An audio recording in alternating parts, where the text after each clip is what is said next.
Assalamu alaikum wa rahmatullahi wa barakatuh, dear brothers and sisters. Ramadan Mubarak, this is your brother Omar Suleiman. The famous hadith you're going to hear throughout Ramadan. Man sama Ramadanan imanan wa ihtisaban, ghufira lahu ma taqaddama min dhanbi. Whoever fasts Ramadan with iman and with seeking the reward from Allah subhanahu wa ta'ala, ihtisab, Allah will forgive him for all of his previous sins. Rasulullah sallallahu alaihi wasallam said the same thing about standing up on Laylatul Qadr, that whoever stands up on that night, غُفِرَ لَهُ مَا تَقَدَّمَ مِنْ ذَنْبِ, Allah will forgive all of his sins so long as he did it with iman and with ihtisab.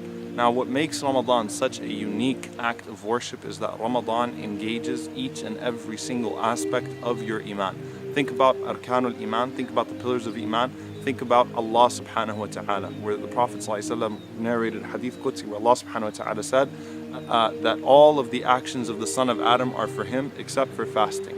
As-sawmu li, fasting is for me, and I reward accordingly. What that means is that fasting is a great act of sincerity because no one sees you throughout your entire fasting day, and it's between you and Allah subhanahu wa ta'ala. So it engages that aspect of your iman. It engages the aspect of the iman and the malaika and the angels. Why?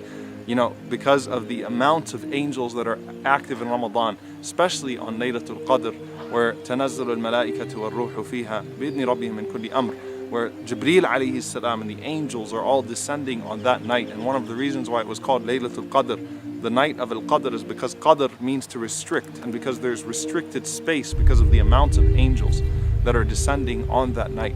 It engages your iman in the books, okay, the Quran. It is the month of Quran, Shahru Ramadan, alladhi unzila fihi al-Quran. Okay, it is the month in which the Quran was revealed.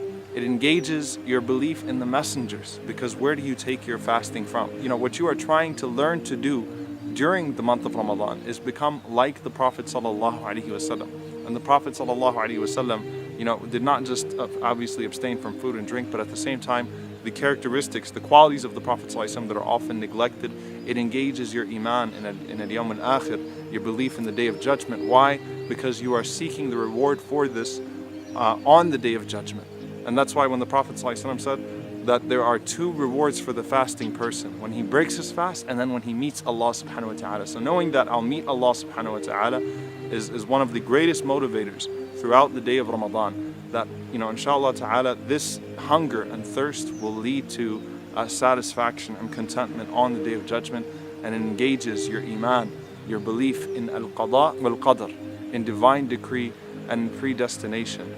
Subhanallah, this is a time where you are looking to Allah subhanahu wa ta'ala, making dua, particularly on Laylatul Qadr, the night of power, which one of the things that takes place on Laylatul Qadr is that the entire year to come, the decree of it will be written by the angels of the entire year to come. And so standing up on that night and praying to Allah subhanahu wa ta'ala has a direct influence on everything that will happen to you for the year to come.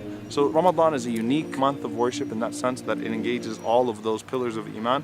We ask Allah subhanahu wa ta'ala to strengthen our iman through Ramadan. We ask Allah subhanahu wa ta'ala to make us from the worshippers of Allah subhanahu wa ta'ala, and not just from those that worship Ramadan by only worshipping in Ramadan. Allahumma ameen. Jazakumullahu khairan. Wassalamu alaikum wa rahmatullahi.